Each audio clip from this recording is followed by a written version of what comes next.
สบารีบดีฮูก็ลงมาอยู่ในพีกเนาะอยู่ในพีก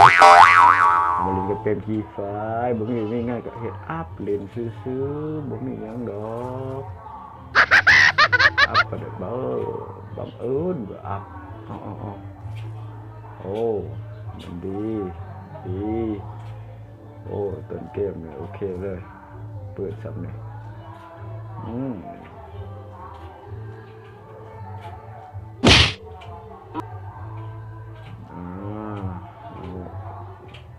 ฟาร์มคอแบบสบายไปก่อนแบบนี้มาใส่แล้วตัวดาบโอ้นี่ตะปืนดีๆกับเป๋า3ก็ไม่มียาเนี่ยเดี๋ยวจะเอาลูกปืนก็จะไปล่าคนต้องมีลูกปืน2โอเคมันตะเกียมพ่อนี่เขาลงเขาเลย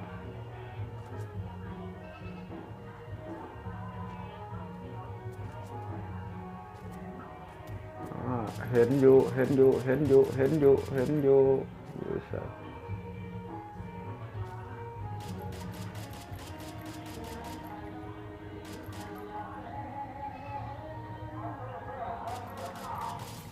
ดาว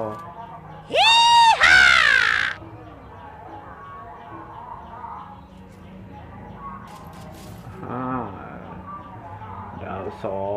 Oh no ไอ้นั่นสับให้กูรัวมันจะเอาคิวเองเหรอ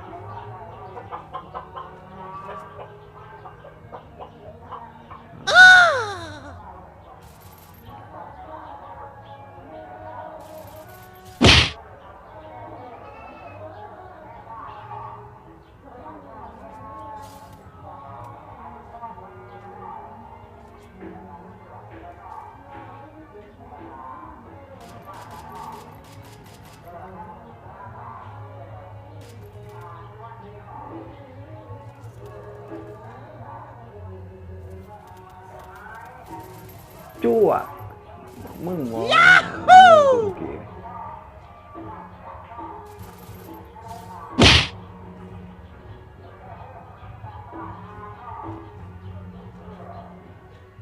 เนี่ยเกมมัน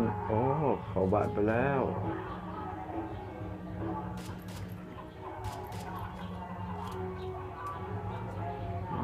ทางนี้หัวแตกไปเด้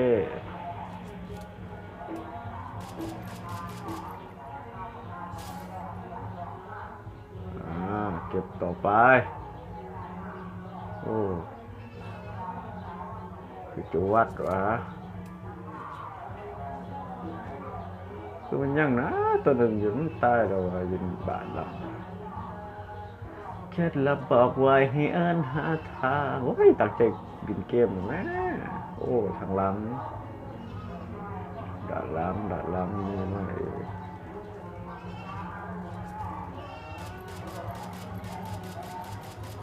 วัดวะโอ้จะอยากแบบปืนAKเว้ยต้องหานี่คือการที่หาปืนของเขาจริงจังเดี๋ยวนี้จะมาสับเขาเองวิได้สโคปซีอยู่ที่ไหนเนาะคนรักสบายเก็บไปหาตัวเบิร์ดเกตตัวนี้คนนี้ก็32 คน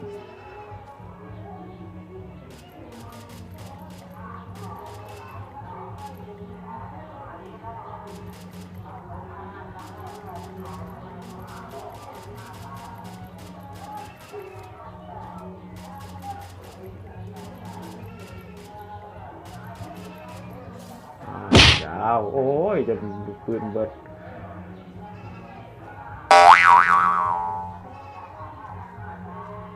ตอนนี้ไปหาดูปืนก่อน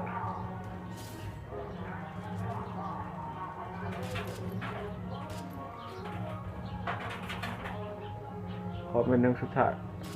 โอ้บอดถือ น่าจะเรียบร้อยแล้วเนาะ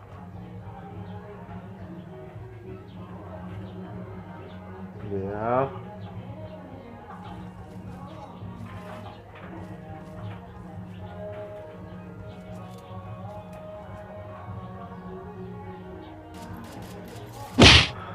แตกไปเลยโอ้ยังมีโตอีกโตไปทางใด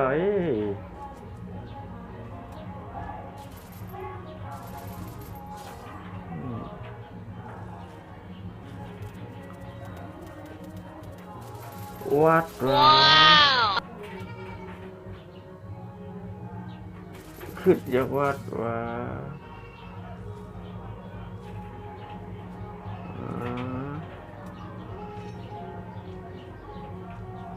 ตอนนี้เก็บไปแล้ว8 คิวยังเหลืออีก26 คนโอ้เข้ามาอยู่ในเมืองเดียวเก็บไป8นะสิเป็นหมู่ห้องระดับประมาณ20ลงปุ๊บไปเอาครับตอนนี้เขาก็จะออกไปจำพีน่าจะไปเบิ่งแอร์ดับไปก่อนมันจะมียังว่าเราต้องการปืน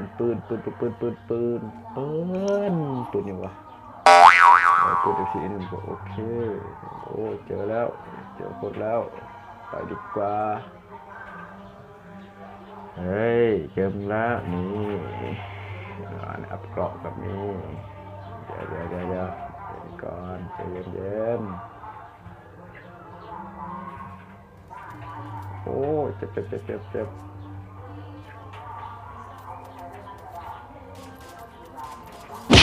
ตกไปดิยิงหัว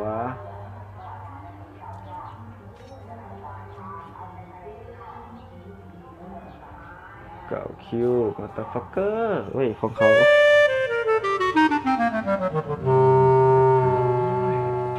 ดินปืนยังวะโอ้ยสัตว์ปืนยังวะตัวนี้เขาต้องการAKล้านหรอเขาจะติด MCA1 ก็ไปแล้วโอเคการยิงหวนจะเป็น MCA1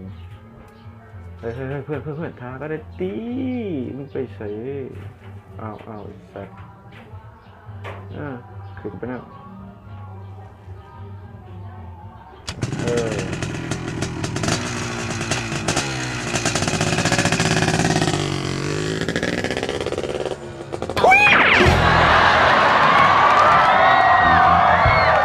เฮ้ย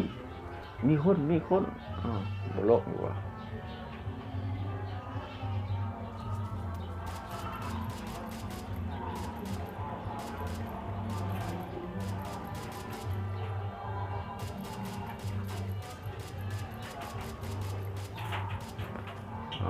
ตอนนี้เพื่อนเขาสั่งไปก่อนว่ายิงสูงหยาดก็ยิงเลยเดี๋ยวจะบอกมันมีปืนยังไงดี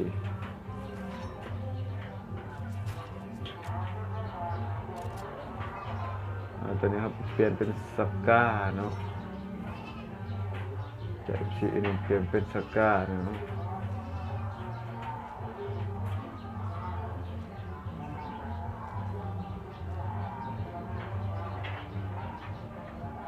ไปบีพวกซิกแลนเขาว่าดิกู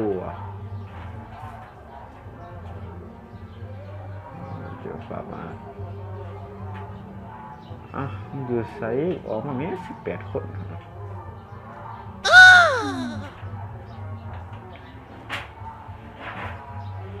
18 คนเท่านั้นนะบริลายอยู่ไซวะบักไรเจอแล้วมันยิงเฮ้ย2 ข้าง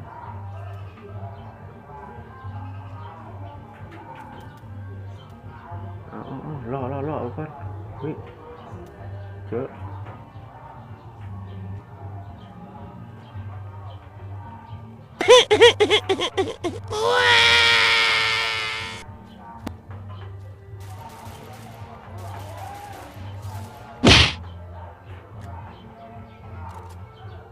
เฮ้ย3 31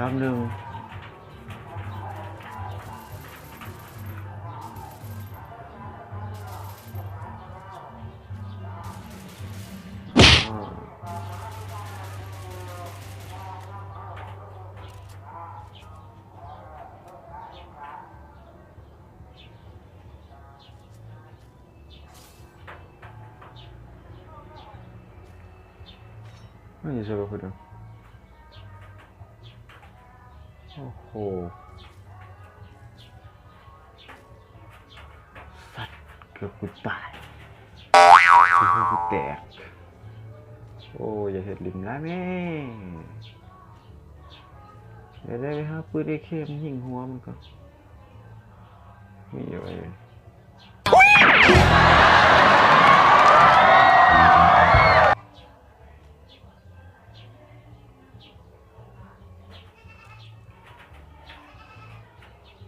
เบิ่งตัวนี้ก่อน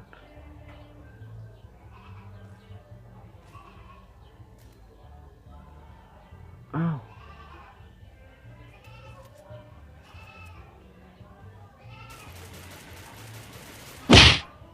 แตกไปดี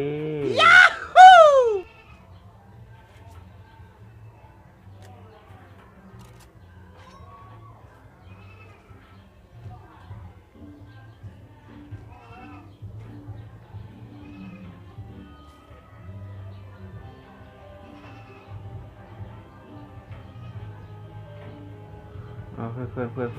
ปน้ำ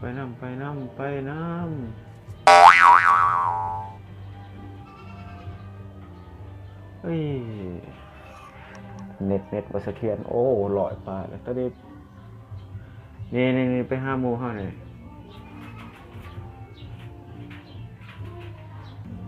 เฮ้ยเฮ็ด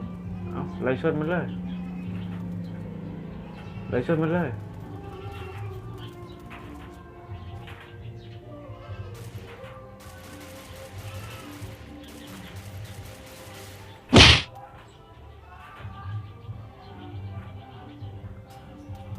โอ้ข้างหลัง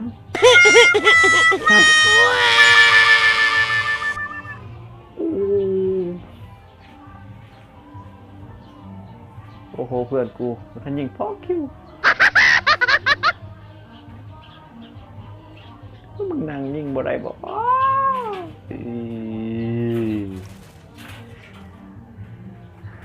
าแล้วต้องยิงกันนะโอ้เพื่อนปลาใหญ่ได้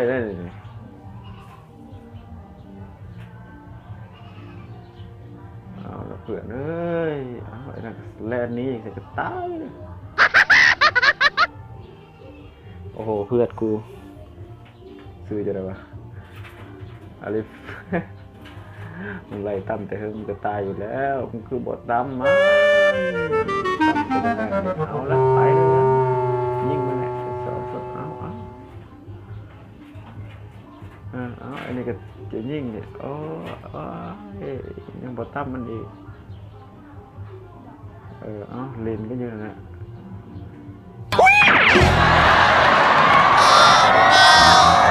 สัตว์นั้น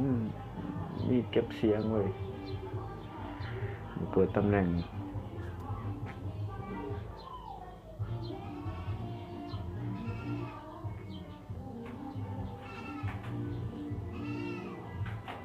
เอาล่ะตอนนี้ซีเมนต์สาวสุดท้ายของโมเขาเอาตายแต่ก็คือตายแต่คือตายลง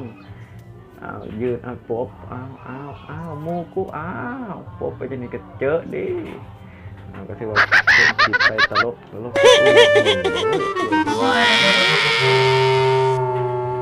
โอ้ตอนนี้13 คิวแต่ขึ้นที่2โอ้ฝากอย่าลืมฝากกดไลค์กดแชร์กดติดตามกันด้วยครับเพื่อมาคลิปนี้จัง